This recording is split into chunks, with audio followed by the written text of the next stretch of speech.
കേരള സർവകലാശാലയിൽ പ്രതികാര നടപടികൾ തുടർന്ന് താൽക്കാലിക vice chancellor doctor Mohanan Kunnummal. ജീവനക്കാരെ വിളിച്ചു വരുത്താനും നിർദ്ദേശങ്ങൾ നൽകാനും സിൻഡിക്കേറ്റിന് അവകാശമില്ലെന്ന് നോട്ടീസ്. സിൻഡിക്കേറ്റ് അധികാരം യോഗത്തിൽ മാത്രമെന്നും നോട്ടീസിൽ പറയുന്നു. രജിസ്ട്രാർ ഇൻചാർജ് മിനി കാപ്പനാണ് VC-ക്ക് വേണ്ടി നോട്ടീസ് പുറപ്പെടുവിച്ചത്.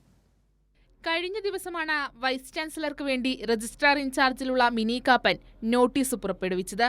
സിൻഡിക്കേറ്റിന് സർവകലാശാലയിലെ ജീവനക്കാരെ വിളിച്ചുവരുത്താനും നിർദ്ദേശങ്ങൾ നൽകാനും അവകാശമോ അധികാരമോ ഇല്ലെന്നും സിൻഡിക്കേറ്റ് അംഗങ്ങൾ ഫയലുകൾ വിളിച്ചുവരുത്താൻ പാടില്ലെന്നും നോട്ടീസിൽ പറയുന്നു.